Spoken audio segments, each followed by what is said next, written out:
Allahu Akbar. Dipancarluaskan dari kawasan Siar, Jalan Adi Sumarmo 181 Solo, Radio Dakwah Syariah RDS FM dengan Syariah Hidup menjadi lebih indah.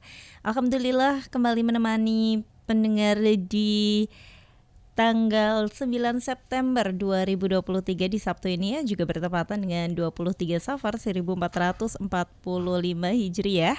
Di kesempatan kali ini alhamdulillah telah bergabung narasumber kita walaupun masih via Zoom begitu ya. Assalamualaikum Mbak Fida.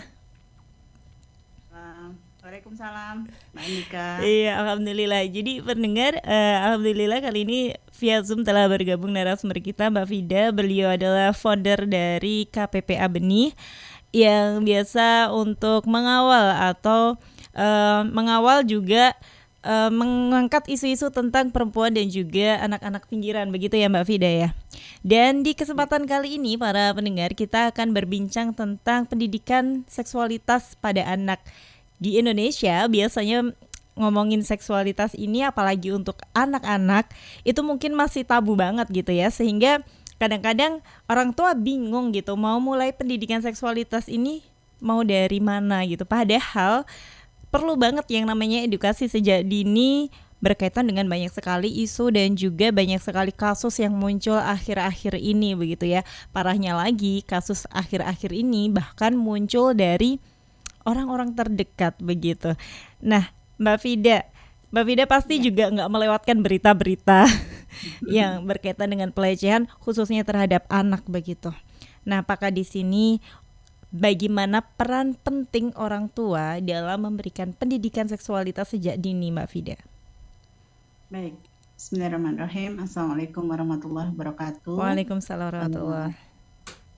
Senang sekali pagi hari ini bisa bergabung dengan RDS FM dan Mbak Andika untuk membahas hal-hal yang mungkin sangat lekat dalam kehidupan kita sehari-hari, terutama berkaitan dengan pendidikan seksualitas ya. Tentu berita-berita akhir-akhir ini cukup mencemaskan kita. Betul. Betapa banyak sekali kasus-kasus pelecehan maupun penyimpangan seksual yang terjadi pada anak-anak kita, sebenarnya juga anak-anak tetangga kita mungkin ya, atau berita-berita yang jauh dari keseharian kita, sehingga kadang-kadang kita merasa abai ya, itu kan jauh dari saya, itu tidak mungkin terjadi di keluarga saya misalnya. Nah, mindset yang seperti ini Mbak Andika sebenarnya yang perlu kita terus perbaiki ya, kita edukasi di tengah-tengah masyarakat, karena kontrol sosialnya tentu sekarang sangat longgar ya. Apalagi jika kita membicarakan tentang pendidikan seksualitas, tentu itu sangat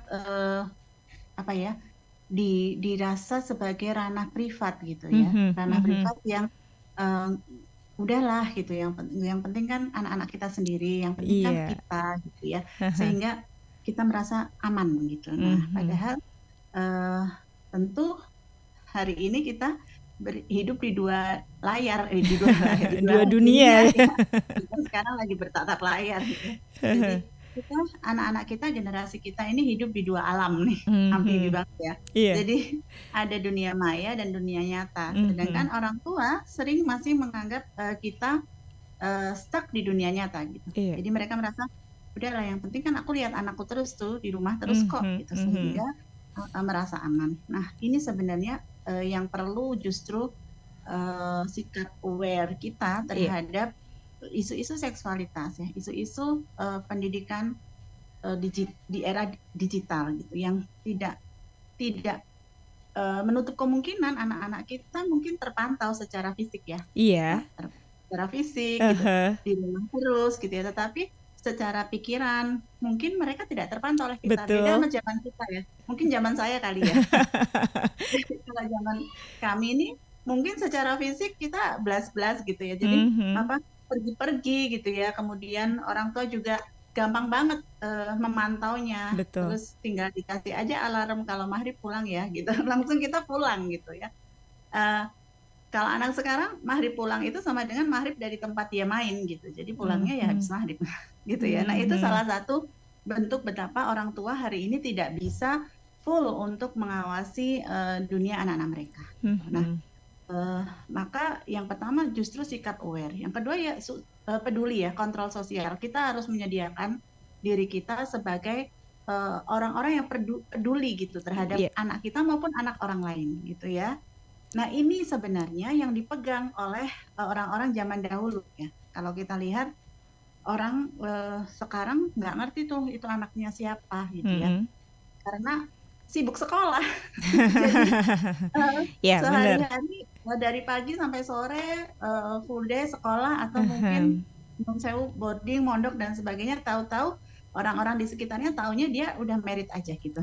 Sehingga tanpa tahu ini anak ibu siapa ya gitu. Nah, sebenarnya ini juga yang perlu kita evaluasi ya di dalam kehidupan sosial kita bahwa ternyata tetangga jadi saudara itu penting banget Mbak Arya. Karena tetangga kita ini adalah tempat di mana kita menitipkan ya pengasuhan anak-anak kita termasuk penjagaan seksualitas. Maka ada pameo yang mengatakan butuh orang sekampung untuk mendidik anak-anak kita. Yeah. Maka hubungan-hubungan baik dengan dan kontrol sosial dengan tetangga dan sekitarnya ini yang harus kita perbaiki pun ya tidak menutup kemungkinan bahwa ini juga yang jadi masalah hari-hari ini ya, bahwa ternyata pelecehan seksual, penyimpangan juga itu tertular dan dilakukan oleh juga orang-orang terdekat, ya, keluarga, tetangga dan sebagainya. Nah ini memang orang tua hari ini tidak boleh menutup mata, jadi nggak boleh abai gitu ya, nggak boleh lebay sehingga anaknya nanti jadi alay. Pas banget nih ya. Iya, jadi dimulai dari di mana lingkungan kita berangkat gitu ya. Tidak hanya bisa mengontrol kondisi rumah saja gitu, tapi juga lingkungan di sekitar kita gitu ya. Betul. Tapi yang jadi pertanyaan akhirnya ketika dimulai dari rumah. Untuk mengontrol sosial tentunya harus kontrol dari rumah dulu kan. Dan tadi yang merupakan bentuk edukasi kepada anak-anak, khususnya kepada anak-anak dulu sebelum keluar ke tetangga dan yang lain sebagainya, bagaimana orang tua itu harus memberikan edukasi tentang seksualitas tadi. Sedangkan ya tadi di masyarakat itu masih tabu gitu. Iya, oke. Gini Mbak, jadi kita ini kan hidup dengan aturan yang luar biasa ya dari Quran ya. Jadi aturan yang detil gitu ya. Kemudian kita juga belajar dari para guru kita, para ustadz, para ulama yang benar-benar juga memperhatikan fase-fase pendidikan seksualitas ini. Gitu. Jadi memang betul. Jadi rumah ini menjadi benteng terakhir, benteng pertama dan terakhir dalam edukasi seksualitas di awal dan kemudian menjadi benteng terakhir penjagaan fitrah seksualitas itu sendiri. Jadi kalau menurut guru saya almarhum Ustadz Hari Santoso kan banyak sekali ya fitrah-fitrah yang harus kita jaga di dalam diri seorang anak, bahkan di dalam diri orang dewasa ya. Ada fitrah-fitrah yang nggak tumbuh gitu ya. Nah salah satu fitrah yang harus kita perhatikan adalah fitrah jinsiah, fitrah seksualitas. Nah, terus kapan ini bermulanya gitu ya, supaya tidak terlambat dan tidak kita menjadi orang tua yang paranoid juga enggak, tapi abu juga enggak gitu kan. Kita harus ada di tempat yang moderat ya, yang pertengahan gitu. Jadi yang pertama tentu kita harus tahu bahwa ada proses kelekatan di dalam jiwa manusia, di dalam jiwa anak ya. Kelekatan itu dimulai ketika dari rahim, kemudian lahir anak kita dan dia masuk ke dalam dunia yang tentu di setting Allah untuk lekat terhadap orang tuanya. Nah ini sebenarnya pintu awalnya Mbak Anika. Jadi bagaimana di usia 0 sampai 2 Quran sangat memperhatikan fase penyusuan ya. Jadi ini adalah fase kelekatan yang luar biasa. Ini fase yang pertama ya, banget ya. Fase pertama banget. Bahkan dalam teori psikososial juga begitu. Kelekatan ini luar biasa. Kalau kita bisa tahu hari ini kita sebagai seorang ibu nih ya Mbak, punya feeling ya terhadap anak. Itu sebenarnya dimulai dari penyusuan gitu. Jadi bonding pendidikan seksual, fitrah seksualitas dimulai dari kelekatan dan cinta. Gitu. Makanya dalam menyusui itu kan ada fase oral ya, anak mengenyut, menghisap, gitu ya. Itu kan sebenarnya dia belajar untuk juga mengendalikan ya hasrat gitu. Ada satu kebutuhan yang kalau nggak menghisap ini ya benda ini gitu ya, dia nggak mendapatkan nih kepuasan gitu, kemudian kenyang dan sebagainya. Itu kan sebenarnya sudah diberikan oleh Allah ya. Cuman kita sering mengganti artificial gitu ya, mengganti dengan susu formula, dengan segala ininya gitu ya. Padahal ini penting. Jadi bonding ketika ibu menyusui, kemudian mengkondisikan anak ini dalam keadaan tenang sampai 2 tahun, kemudian memuaskan gitu ya hasrat menghisapnya. Ini membentuk banyak sekali fitrah-fitrah yang akan datang gitu. Jadi bagaimana nanti dia membentuk peristaltiknya jadi kuat gitu ya. Kemudian termasuk penyapihan. Nah, ini keren nih. Ketika dalam Quran dikatakan dan ketika sudah 2 tahun disapih. Ini sebenarnya juga menjadi salah satu hikmah bahwa ada konsep pengendalian diri gitu loh. Setelah dipuaskan gitu ya, kemudian dicabut nih penyusuannya dan ini dilakukan oleh ayah dan ibu. Jadi bekerja sama dalam menyapih gitu ya. Jadi kalau sudah mau menyapih nih para ayah bertanggung jawab loh terhadap makanan gitu ya, terhadap apa yang dimakan oleh anak setelah penyusuan gitu. Nah, itu kan luar biasa ya. Maka kita tuh kalau di posyandu gitu ya, emak-emak posyandu banget. Itu kita sampai gimana caranya. Jadi bukan persoalan stunting aja, bukan soal kalau nggak menyusui dia nanti kurus, kalau nggak gizinya nggak, bukan soal itu. Persoalannya ini pintu masuk dari fitrah seksualitas gitu. Nah, kemudian itu fase kelekatan ya Mbak Andika di usia 0 sampai 2. Kemudian ada fase yang namanya menguatkan konsep diri, konsep gender anak. Ini di usia 3 sampai 6. Kalau di usia 0 sampai 2 tadi lekat dengan ibu. Ibu ini luar biasa loh. Jadi di usia sampai 2 tahun tadi lekat dengan ibu.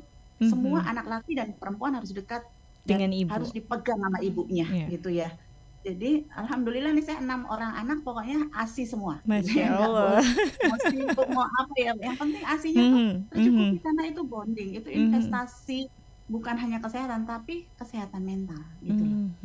Karena nanti anak bisa nurut sama orang tua, sama ibunya, doa-doanya tuh terserap nih secara alam bawah sadar ketika dia menyusui gitu. Padahal kadang-kadang kalau zaman sekarang proses menyusui itu disambi-sambi nih Mbak.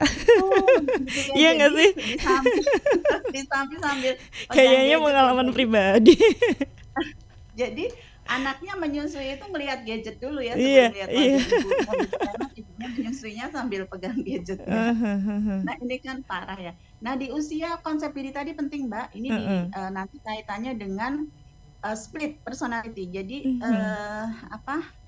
penyimpangan tentang laki dan perempuan ini bermula di tahap kedua ini. Jadi 3 sampai 6 tahun ini anak harus ngerti bahwa dia laki-laki atau perempuan gitu. Jadi kita sering ya membuat ini sebagai guyonan. Iya, benar, apalagi dengan orang-orang zaman dulu gitu. Jadi misal kita lihat nih ada anak cowok kecil gitu, kita anggap lucu-lucuan gitu. Ini imut banget ya wajahnya, kalau dijilbabin jadi lucu banget. Ini sebenarnya sikap yang enggak banget gitu, sikap yang salah ya.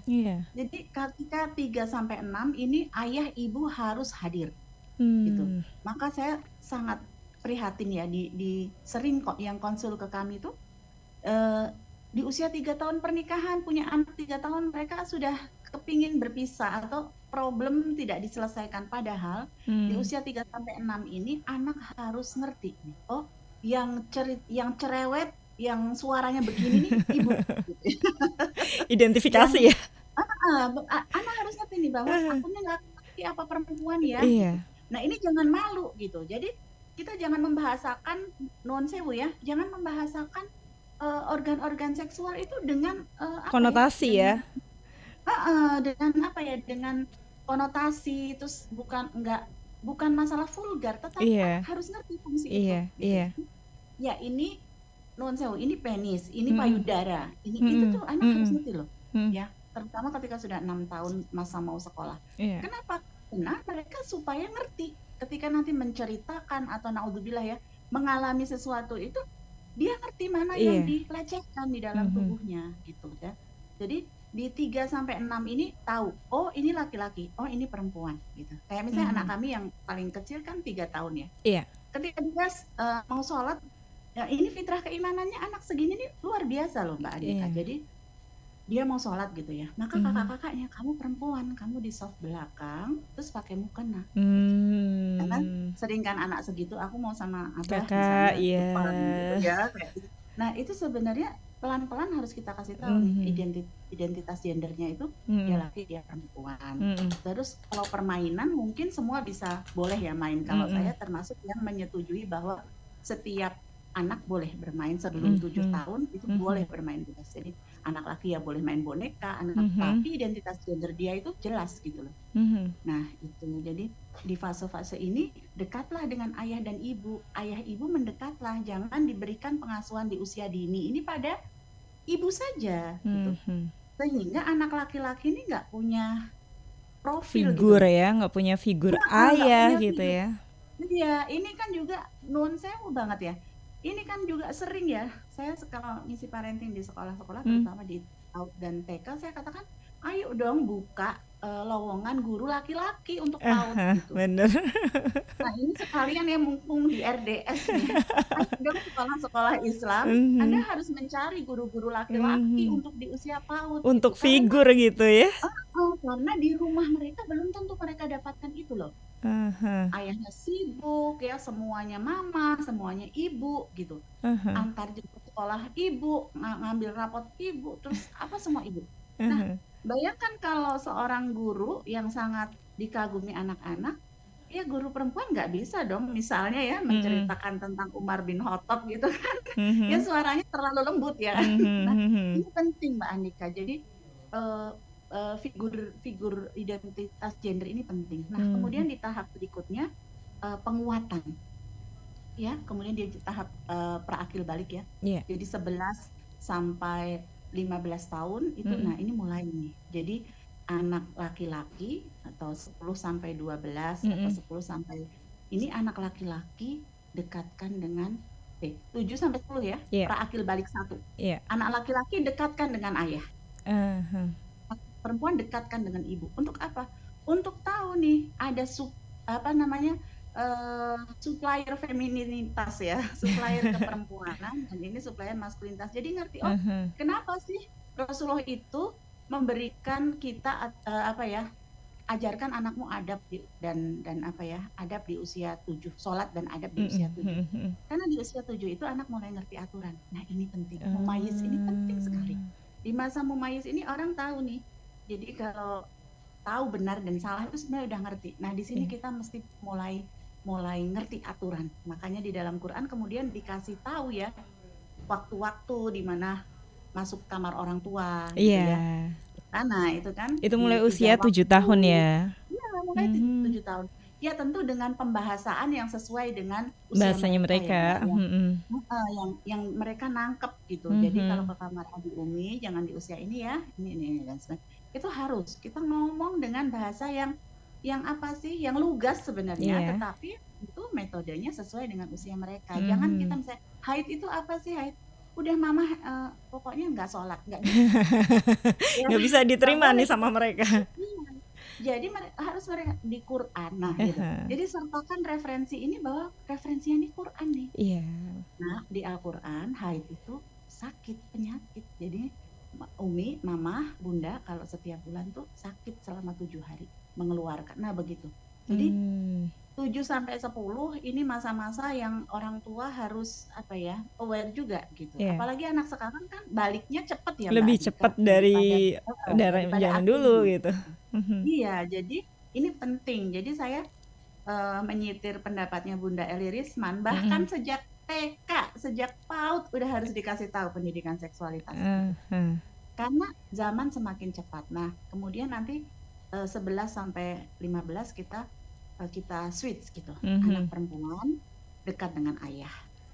Anak laki dekat dengan ibu. Kenapa? Dibalik di gitu sini ya. Saya sering ya melihat problem seksualitas rumah tangga ini bermula di usia ini. Jadi banyak sekali para laki-laki yang nggak dapat supplier atau tidak dapat nuansa keperempuanan dari ibunya, sehingga dia abai dengan kebutuhan perempuan, gitu ya. Dia nggak bisa memperlakukan istrinya sebagai istri yang dihormati, yang disayangi dan sebagainya, gitu.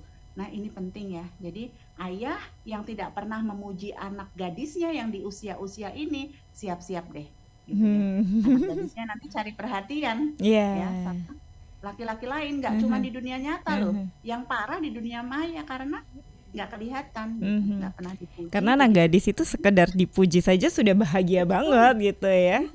Kamu cantik banget loh nak, seperti mamahmu waktu langsing, gitu kan asik ya. Wah, itu nyindir mamanya kalau itu. Ya nyindir saya maksudnya gitu ya, dulu pernah langsing gitu. Artinya saya sering ya menanyakan ketika di sesi-sesi parenting yang ada ayah dan ibu, kapan sih papa ini, ayah-ayah, abi-abi ini memeluk anaknya, gitu. Itu penting banget ya, membelai, memeluk, jadi sentuhan ketika anak sudah balik itu berini ya kan harum hormonal ya Mbak ya. Iya. Kulit anak kita nih sekarang lebih glowing ya, apalagi bener. baik secara alamiah maupun secara skincare ya. Jadi ternyata kulit ini akan merespon. Jadi kalau ayahnya sering memeluk, membelai, memperhatikan, itu dia punya sensitivitas yang udah terbangun gitu. Nah, yang parah kalau itu didapatkan dari laki-laki lain. Nah, ini kan ngeri. Itu jadi nanti di usia 15 tahun ke atas pendidikan seksualitasnya adalah penyiapan pernikahan dan kesiapan menjadi ayah dan ibu. Oh, berarti jadi, sekolah pernikahnya udah dimulai dari setelah usia 15 tahun ini ya. Betul. Nah, inilah dia akan mempraktekkan gitu kan. Dia nggak mungkin kan dekat kita terus ya Mbak Andika. Nah, ketika tangki cinta, kelekatan, pendidikan, komunikasi tadi, aturan-aturan itu sudah masuk ke dalam diri dia secara bertahap sesuai usianya, ketika nanti di usia dia 15 tahun ke atas, dia akan bisa memilih dan memilah gitu. Oh, sikap kayak gini harusnya begini. Oh, ini enggak deh. Oh, ini enggak kayak bapak aku gitu. Oh, laki-laki ini enggak tanggung jawab. Jadi dia screening. Ya, jadi alam bawah sadar anak kita insya Allah akan men-screening kalau tahap-tahap sebelumnya itu sudah penuh terpenuhi ya. Cinta gitu ya. Jadi komunikasi, terus orang tuanya juga nggak parno gitu nyeritain. Kalau sekarang ada krus-krus gitu ya. Aku punya krus temanku tuh gitu. Terus kita nggak usah usah heboh ya nanggepinnya. Karena ketika kita heboh dan nggak tahu ilmunya kita reaktif gitu loh. Nah, itu sebenarnya menutup pintu-pintu pendidikan seksualitas. Mending kita cool, calm, tapi kita edukasi terus ke dia sehingga apapun tuh cerita sama Umi gitu. Apapun problem kamu cerita sama Umi. Iya. Jadi aku ada problem di sekolah apa misalnya, ya kadang-kadang melanggar apa itu, ya kita kan ada konsekuensinya gitu ya. Seperti itu. Iya, jadi rumah, sekolah, itulah bedanya sekarang dan dulu gitu ya. Kalau dulu mungkin anak pacaran sembunyi-sembunyi. Nah, kalau sekarang sudah mulai cerita, justru disitulah pintu untuk mengedukasi gitu ya, apalagi di pendidikan seksualitas tadi ya Mbak ya. Iya. Karena kan kita nggak bisa ya Mbak Andika meng-cut gitu loh. Jadi dorongan seksual itu kan ada dalam diri anak kita. Gitu. Nah, kita mau meng-cut secara frontal atau kita mau elegan. Nah, kita kan pilih yang elegan. Ya, maka saya selalu katakan di sekolah-sekolah itu harus ada pendidikan akil balik ya. Mulai kelas 4 sampai kelas 6. Dan seringnya pendidikan akil balik ini hanya dimaknai sebagai kesiapan ketika haid. Nah, ini enggak gitu. Jadi harus ada tahapannya bagaimana akil dan balik ini bersamaan gitu. Jadi kalau kita lihat bahasa Jawanya ki urung dolor gitu ya, belum. Nah, ini yang perlu kita pahamkan pada mungkin sebutannya kayak dewasa sebelum waktunya gitu. Oke Mbak, aku bacain. Kalau dewasanya itu mending Mbak, dewasanya cuman fisik kan ngeri. Nah, itu maksudnya. Jadi kayak fisik tidak sesuai dengan usianya gitu. Mbak, ini ada pertanyaan mungkin aku bacain dulu ya.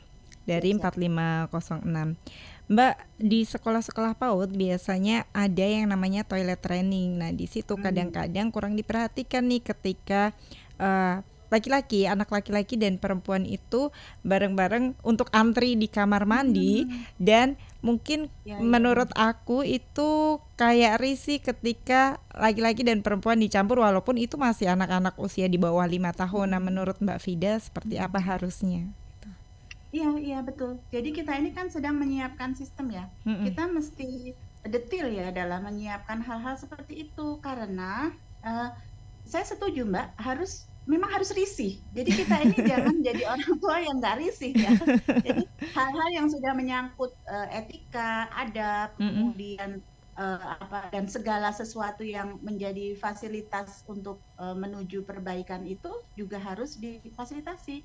Jadi lebih baik kita sampaikan pada pendidiknya gitu bahwa lebih baik dipisah dong ustazah atau bunda gitu ya, supaya nggak bareng-bareng, kan masih kecil, justru masih kecil ditanamkan rasa malu sejak dini gitu ya. Iya, jadi nah itu tadi loh yang Bu Eli Risman katakan gitu ya, bahwa jangan kita bilang masih kecil.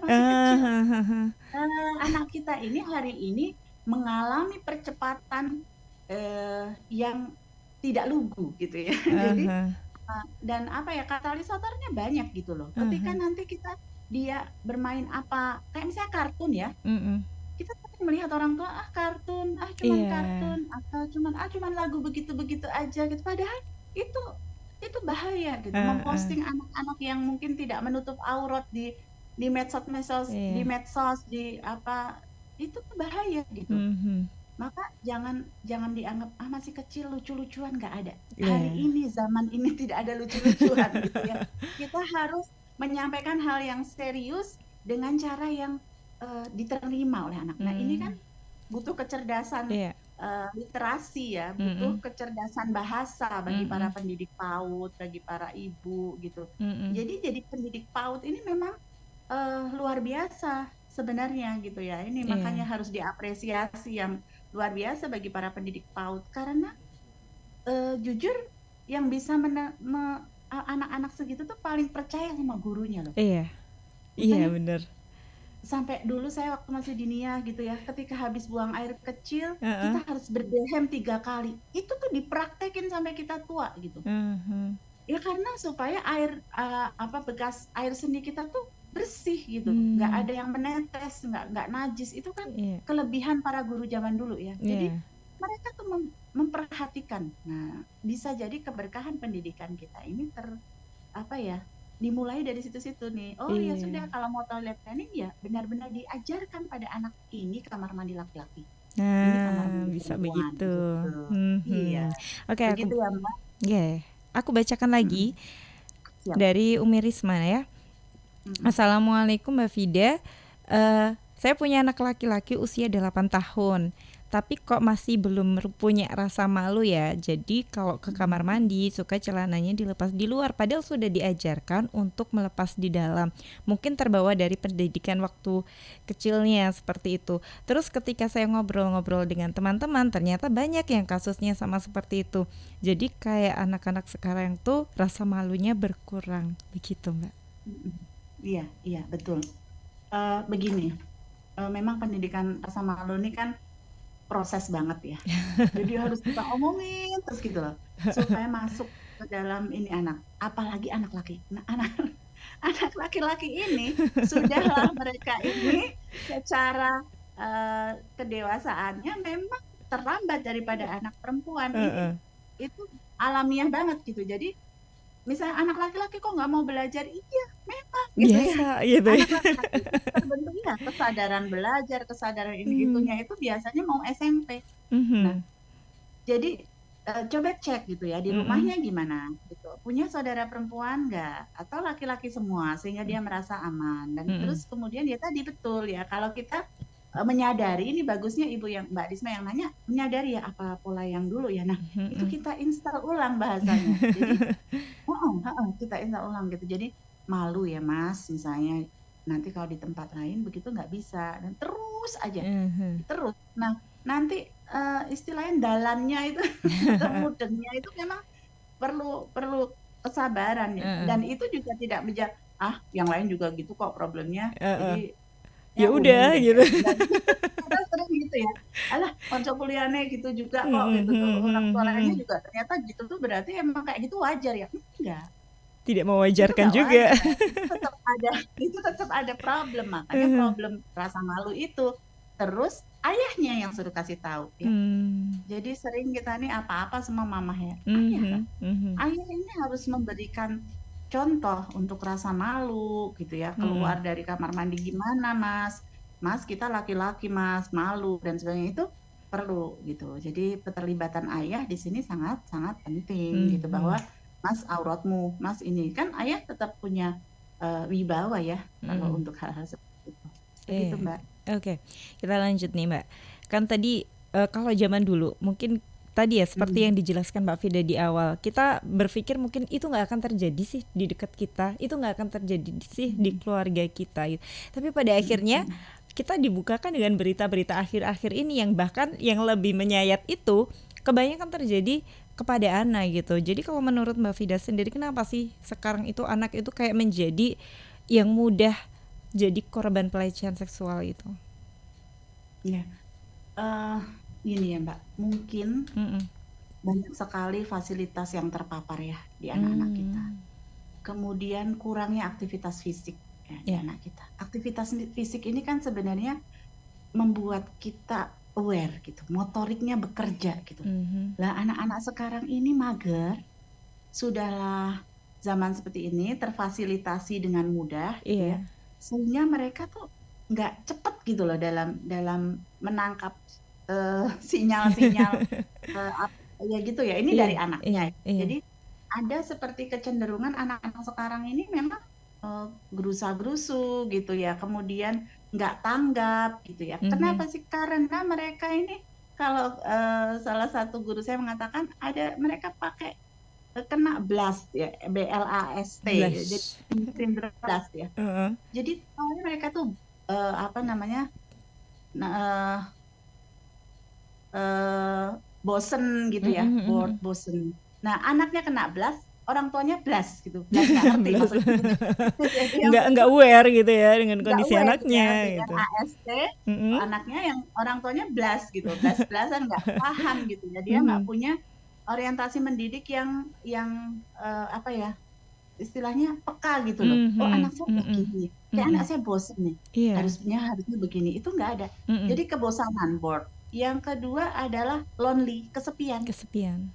Anak-anak hari ini itu sepi di tengah tempat yang ramai misalnya gitu ya, dia sendirian gitu. Mereka nggak suka dengan keramaian gitu ya. Atau dia di rumah ada ayah ibunya tapi semua sibuk sendiri-sendiri gitu, nggak ada waktu untuk ngobrolin apa yang dia rasakan sepulang sekolah gitu ya. Itu ternyata anak saya bilang, Mbak ya, Umi kalau aku pulang sekolah aku cerita, itu memang itu jadi kebutuhanku gitu katanya. Sudah bisa mengungkapkan. Iya. Jadi aku cerita gitu, semua yang aku alami di sekolah. Jadi Umi jangan nyambi. Nah itu yang bisa cerita, yang bisa mengungkapkan. Banyak yang tidak bisa mengungkapkan. Betul. Itu karena tidak dilatih gitu ya. Aku tidak diajak, maka saya mengusulkan di sekolah anak saya tuh, ibu yang anak-anaknya kelas 5, wali kelas 5 ya, tolong ibu anak-anak ini dikasih buku harian gitu. Nah ini literasi bagus ya, jadi mereka dikasih buku harian. Oh gitu ya Bu Fida, iya dikasih buku harian, entahlah apa nanti dari kasnya atau orang tuanya diketik gitu ya, istilahnya Bu beliin buku diary nanti dikasih ke wali murid, dikasih ke wali kelas ya. Nah, seolah-olah itu hadiah dari wali kelasnya. Terus suruh tulis itu gitu. Itu pernah dialami anak saya di SD sebelumnya ya. Ternyata itu mereka bisa cerita. Kenapa sih? Karena sama orang tuanya kadang nggak bisa cerita. Tapi begitu itu dari hadiah dari wali kelasnya, itu mereka bisa cerita. Masya Allah, keren nih. Bisa nih diaplikasikan nih ya di sekolah-sekolah lain ya. Betul. Ya monggo ya. Jadi lonely itu penting. Anak-anak yang kesepian ini perlu teman ya. Perlu bicara, teman sebaya juga gitu ya. Jadi sekarang kan banyak ya teman sebaya, konselor teman sebaya itu harusnya diperbanyak sekarang. Kenapa? Karena circle-nya supaya positif gitu. Bayangkan anak-anak yang kesepian ini chat gitu ya di dunia maya, terus direspon sama orang yang kayaknya tuh kagum sama dia, nah jadilah pelecehan seksual yang lainnya gitu. Yang saat itu orang tua udah nggak bisa ngapa-ngapain karena siapa elu gitu ya istilahnya, siapa mama, siapa papa yang ketika kesepian aku nggak kamu tanya gitu loh. Nah ini terus kemudian BLAS ya, angry, cepet marah, hormonal ya. Iya. Anak-anak kita nih cepet marah, bahkan gamenya aja Angry Bird ya. Bener. Cepet marah gitu, cepet marah, sumbu pendek ya, apalah namanya generasi strawberry atau apa yang dipencet sedikit langsung nggak ini gitu ya, istilahnya merajuk dan sebagainya. Jadi pemarah ya. Kemudian S-nya itu stres ya, stres dalam akademik, stres dalam tuntutan-tuntutan sosial yang harus begini, yang harus begitu, temanku udah begini, temanku udah begitu. Nah, kayak gitu. Kemudian T-nya tuh tired, lelah. Baik secara fisik maupun kejiwaan. Jadi, nah ini semua ini sebenarnya bisa kalau orang tua itu care gitu loh. Ya, jadi anakku nih kayaknya dinasehatin wajahnya udah kayak yang nggak seneng, sudah saya stop gitu ya. Jadi orang tua tuh harus membaca gestur, oh anak ini kayaknya udah bosan.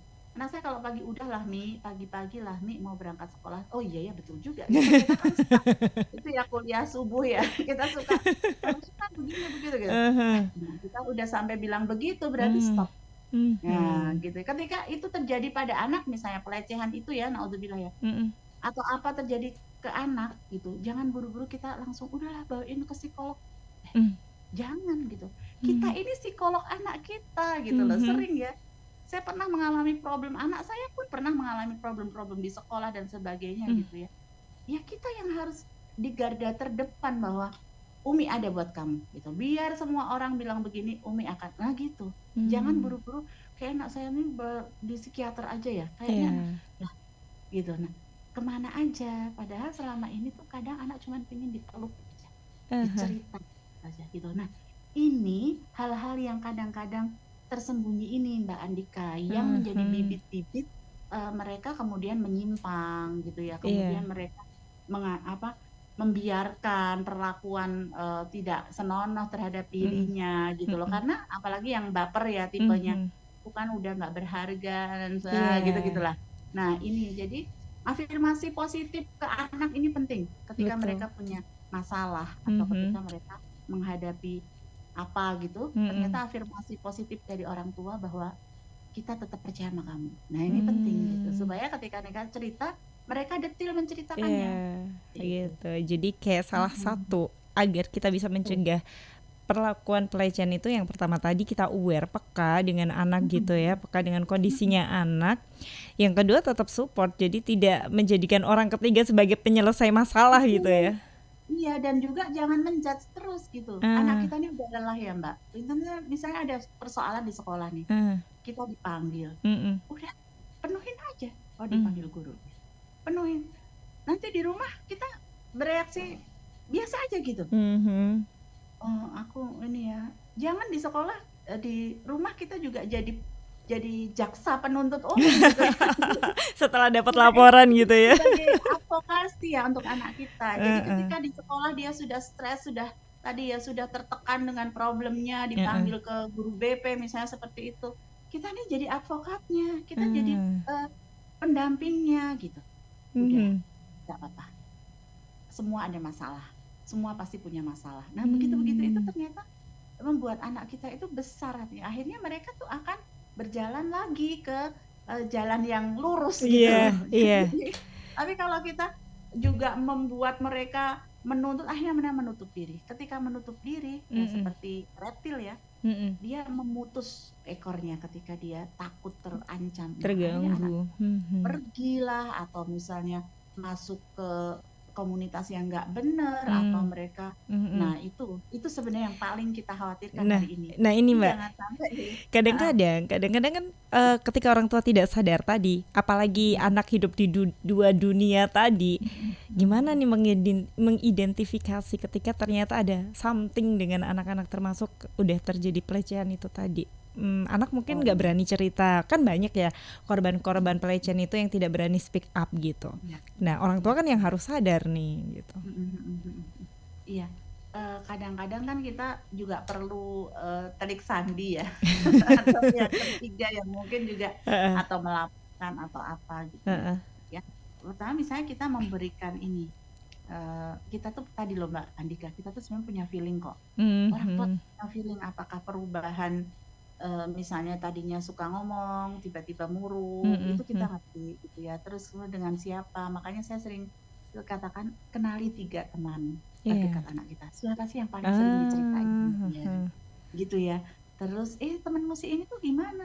Terus dia cerita, orang tuanya cerai nih, begini Heeh, begitu. mhm, Terus, mhm, mhm. nah, terus terus kayak gitu kalau terjadi ke kamu gimana ya, Kak? Aduh Mhm. aku nggak bayangin. Nah gitu-gitu, Heeh, itu heeh. sebenarnya kita menggali gitu loh, Iya. empati dia gitu ya, kemudian, dia tuh deket sama siapa, terus Mhm. sama guru ya, guru yang paling dia sukain, Iya. guru yang paling dia takutin, itu anak harus ngerti ya. Mhm. Kemudian, ya tadi ketika ada laporan dari pihak lain tentang anak kita, kita jangan terlalu panik. Misalnya kan kita nggak ngerti ya Mbak, anak kita nggak steril ya, bisa Iya, jadi anak punya masalah di luar betul. rumah yang nggak cerita ke kita, atau taunya kita anak kita tuh baik gitu ya, Nah, tetapi itu yang ternyata di sering sekolah terjadi. ada problem. Nah, Heeh. jangan jadi orang tua yang denial gitu loh, Mmm, menolak gitu bahwa mhm. anakku tuh enggak gitu, enggak. Hello, dunia ini memang tempat salah dan lupa gitu. Dan ketika anak kita melakukan kesalahan itu Mhm, masih manusia gitu loh. mhm. Makanya eh, ketika kita dapat laporan dari apa, kita terima gitu ya. Oh Mmm, iya, oh gitu ya Bu, atau gurunya. Iya ternyata ini loh Bu, begini begini bisa gitu ya. mhm. Oh iya iya. Terus gimana? Saya bisa gitu. Jadi Mmm, terus yang diharapkan itu apa nih dari kami di rumah gitu ya. mhm. Begitu juga mungkin kita ke gurunya, Bu, mungkin ada apa ya yang diceritakan lewat buku tadi misalnya atau Iya, lewat teman-temannya misalnya tanya. iya. Makanya kadang kita tuh punya acara ya, kami kan punya 6 anak ya, Mbak. Mhm. Iya, yang 5 itu kami berikan space untuk mengundang teman-temannya ke rumah gitu. Jadi Mmm, kita itu ngerti, oh temannya anak itu, oh ini gitu ya. iya. Terus jangan mengabaikan kalau enggak, karena penting banget jangan mengabaikan pertemuan-pertemuan orang tua. Sehingga kita Mmm. bukan jadi orang tua yang insecure. Kayaknya yang masalah tuh anakku aja deh gitu. Enggak. Biar Karena bisa sering sharing ya. ya. Sering karena sering ya kita tuh mengabaikan gitu kumpul-kumpul dengan orang tuanya teman kita, Mmm. anak kita gitu. Terus kita merasa kayaknya ini nyindir aku deh kayaknya gitu. Enggak perlu. Jadi jadi kita perlu juga membuat community based education. Jadi Mhm. pendidikan berbasis komunitas, misalnya Mhm. orang tua yang care dengan apa, kita masuk ke situ Mhm. sebagai tempat untuk mengupgrade diri kita para orang Mhm. tua gitu. Mhm. Terus ternyata anak seusia ini nih trennya baru begini toh. Ah, iya. Misalnya gitu. Jadi tren-tren anak sekarang tuh ngerti. Kadang anak-anak gitu ya. Iya. Anak-anak ya ampun Umi gitu aja nggak ngerti. Iya, orang Wah, tuanya nggak up to tadi date. ini si ibu kelahiran 80-an gitu ya misalnya gitu. Nggak ngerti nih gitu misal. Nah, itu terus kita juga Heeh. peka ya kalau misalnya anak kita itu terpengaruh dengan hal-hal di luar Mmm, pendidikan mhm, kita mhm, mhm. yang diulang gitu. Misalnya, aduh Iya. jangan nyanyi itu dong Dek, itu nggak bagus. Dek itu bukan, kamu tahu nggak artinya itu gitu. Mmm, Nggak ngerti. Jadi jangan ya kalau nggak ngerti nggak usah diulang-ulang, itu nggak baik. mmm, Nyanyian seperti itu nggak baik gitu ya. Ucapan seperti itu nggak baik. Nah, itu mhm, nggak baik itu tetap harus kita kasih mhm. apa yang baik, apa yang tidak, apa yang mempermalukan dirimu atau apa yang tidak, itu harus harus lugas Iya. disampaikan ke anak sesuai dengan usianya. Gitu, Seperti itu. Masya Allah. Itu ya semoga bisa diterima ya, luar biasa. Tapi kalau ngobrolin ini tuh kayaknya nggak ada habisnya, karena memang kasusnya tuh Nah, dari segala sisi ada yang aneh-aneh aja gitu iya. ya. Sampai ada yang tanya, sebenarnya apa aja sih kayak penyimpangan seksual terhadap anak tuh biasanya bentuk apa saja gitu. Iya, iya. Eh, kalau pelecehan kita udah sama tahu ya. Mhm, mhm, Kita sudah sama tahu lah gimana, mhm, misalnya dipegang organ-organ mhm, vitalnya mhm, atau apa, mhm, atau gimana lah itu apa verbal ya, bahkan mhm. misalnya bahkan bisa pujian ya Mbak, pujian yang sepertinya pujian, tapi Heeh, itu heeh. juga eh, Hanya dari kata-kata sebenarnya abuse ya. gitu ya. Itu juga harus tahu ya. Mhm, Naudzubillah ya. Jadi karena ini fungsi apa sifatnya edukasi, sepertinya saya harus sampaikan ya. Misalnya mhm, mohon maaf, memfoto bagian-bagian gitu ya, upload, kemudian di-share. Hari ini terjadi ya. Terjadi. Itu di anak-anak yang usianya nggak bisa kita bayangkan, masih SD misalnya seperti itu. Hati-hati, jangan-jangan orang tuanya mengkonsumsi tontonan-tontonan yang tidak baik gitu ya. Kemudian mungkin terpencet atau keklik dan sebagainya, itu tuh hati-hati. Jadi kita nggak merasa tuh gitu. Tapi anak kita penasaran gitu, penyimpangan. Kemudian ya tadi ya, tentu saja penyimpangan misalnya LGBT dan sebagainya itu harus kita harus kita tanamkan ke anak gitu. Kalau ada kayak gini, kalau ada yang berlebihan sikapnya ke kamu dan sebagainya, coba ajarkan agar berkata tidak. Dia enggak gitu. Aku enggak ya, aku ikut. Nah, kayak gitu. Jadi penyimpangan ini kan sebenarnya dia harus kurang update dengan apa yang terjadi di anak kita. Gitu. Yang kedua, kita tidak memberi mereka tuh batasan gitu. Tetap harus kita kasih batasan. Ini yang boleh, ini yang nggak boleh, ini yang nggak usah, ini yang harus dipikir lagi. Itu tuh anak kita harus bisa. Kemudian menolak, keberanian menolak. Betul. Ini problem anak. Keberanian menolak dan siap berbeda gitu. Nah, anak hari ini tuh istilahnya yang penting sama temennya. Iya. Atau FOMO ya. Jadi ketakutan kalau berbeda gitu. Ya, itu yang harus kita berikan afirmasi positif. Kita tuh berbeda nggak masalah. Gitu. Jadi ketika kamu mengatakan tidak, itu nggak apa-apa. Suatu saat ketika temanmu tahu prinsipmu, mereka akan menghargai kamu. Nah kayak gitu. Kamu aja sekarang sama yang jelek-jelek bilang, udahlah Mi, bukan urusan kita. Udahlah misalnya begitu. Anak sekarang kan gitu, kenapa sih harus ngomong kayak gitu? Itu kan bukan urusan kita. Urusan kita. Nah, kalau pas ibunya cerewet kayak saya mungkin bisa ya Mbak. Tapi kalau ibunya juga pendiam, udahlah. Nah ya udahlah itu tadi. Para ibu harus memaksimalkan 20.000 kata beratri. Iya benar ya. Di struktur jadi biar untuk bercanda, untuk dengerin curhat, untuk yang humor, untuk ngobrolin yang receh-receh. Biar nggak ngomel aja ya keluarnya. Jadi perlu gitu loh. Ngomongin yang receh loh Mbak. Kadang-kadang aku cuma perlu ditanya, teman kamu yang itu gimana? Ya, Umi masih ingat. Ngerasa diperhatiin juga sih anak ya. Jadi ternyata temanmu yang itu tuh gimana? Terus kemarin anak saya misalnya mengalami sedikit apa gitu ya, misalnya pembulian. Sebenarnya bukan pembulian yang apa sih, cuman dipoyok-poyoi temen gitu ya. Saya karena dia anak baru. Terus saya bilang, kamu masih kuat nggak? Kalau udah mulai bolos-bolos, Umi bilang buku, enggak, aku masih bisa. Sekarang baik-baik saja. Jadi kadang anak itu mengalami masalah itu nggak masalah gitu. Ibunya yang masalah. Ibunya nggak boleh reaktif dong. Ibunya harus cerdas. Makanya dengerin RDS kayak gitu ya. Biar nggak baper. Nggak panik, nggak baperan gitu. Tapi berperan ke anak. Kita baperan aja, tapi nggak berperan ke anak ya tidak solutif. Aduh nanti nggak boleh gini, nggak ikut. Ini ya ikut. Tapi batasannya begini. Iya gitu, Masya Allah. Insya Allah nanti kita lanjut lagi ya bulan depan, Insya Allah ya Mbak Fida ya. Harus di booking dulu. Oke, Mbak Fida terima kasih sekali loh sharingnya hampir 1 jam ini. Dan mungkin ada closing statement untuk para ibu yang luar biasa yang mendengarkan di siang hari ini.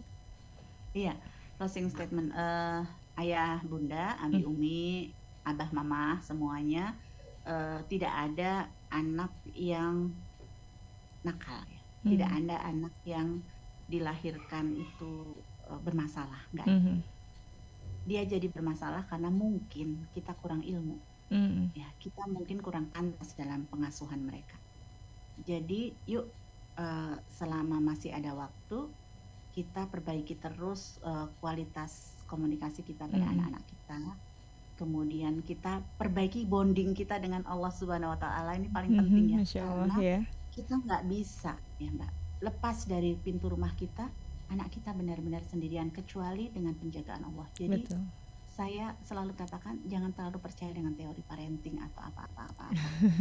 Tapi karena gini, setiap orang tua adalah ahli parenting untuk anak-anaknya sendiri, gitu ya.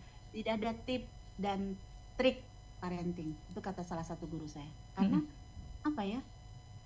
Apa yang saya lakukan belum tentu ya Mbak bisa diterapkan oleh anak-anaknya Mbak Andika misalnya. Kelebihan para orang tua ini luar biasa. Maka yang paling penting ternyata mengajak mereka bicara apa saja. Dan kemudian mengembalikan pada aturan Allah. Insya Allah sebermasalah apapun anak kita, mari kita terima dan kemudian kita minta sama Allah supaya Allah angkat masalahnya dan Allah beri kita kemampuan, hidayah, ilham atau apapun istilahnya untuk bisa mendampingi anak-anak kita. Insya Allah dengan begitu kita menjadi orang tua yang optimis gitu ya, tidak paranoid, tidak terlalu takut, tapi tidak abai, tidak menyepelekan. Dan yang terakhir adalah kita mengharapkan anak di sekolah, di rumah maupun di lingkungan sekitar.